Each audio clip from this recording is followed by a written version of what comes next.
Cape Fear, one of the many names given to a treacherous surf break in the middle of Australia's biggest city, has been in the public eye of surfing for over a decade.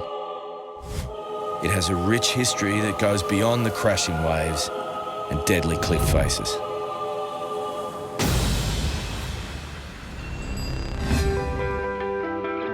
Geographically, the break lies on the southern tip of Botany Bay's opening and only minutes around the corner from the historic landmark of Captain Cook's landing at Kurnell in 1770. This is actually where Captain Cook first found Australia, so he would have been sailing his boats in here, and if he had a look to his left and there was a big swell on the day, he would have seen Cape Fear breaking, and that would have been a crazy sight for those guys, I reckon. Local Cronulla surfers and bodysurfers surfed the break sporadically through the mid-60s. I grew up in Kurnell and we watched it unsurfed for years, and just imagining if it was surfable. A few of the older guys went out one time, but the rangers came down and told them to get out. They said you weren't allowed to surf there, it was too dangerous. For years, bodyboarders claimed the break but kept it under wraps. However, it would soon become far from a secret as Mark Matthews and the rest of Maroobra's bra boys discovered the break. We saw it in a bodyboard movie, and it was footage of this wave that was flipped, so they made it, the right-hander that it is, look like a left-hander to sort of disguise it from anyone else knowing where it is. And you could tell by the coastline it was somewhere local. We had a rough idea, basically whereabouts it could be, and then went over there on a swell and sort of worked out where it was, and started surfing it.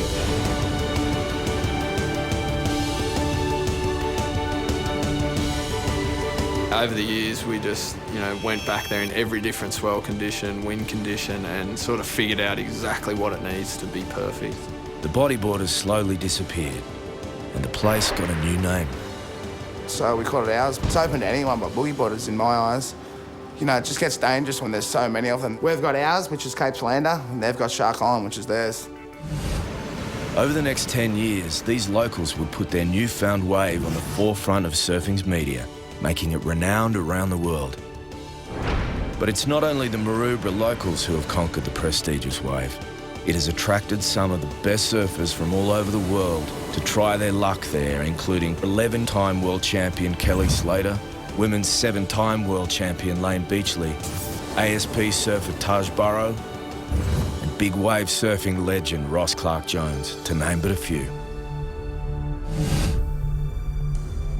In 2011, Mark and his team also pulled off a historic all-night surfing shoot with a challenging swell of 10 to 12 foot. There's been much debate on the break's history, discovery, name and ownership, but one thing is guaranteed. When some of the world's top big wave surfers go head-to-head in the first ever Red Bull Cape Fear contest, the world will be tuning in to see who will succeed and who will fail in surfing's ultimate battle.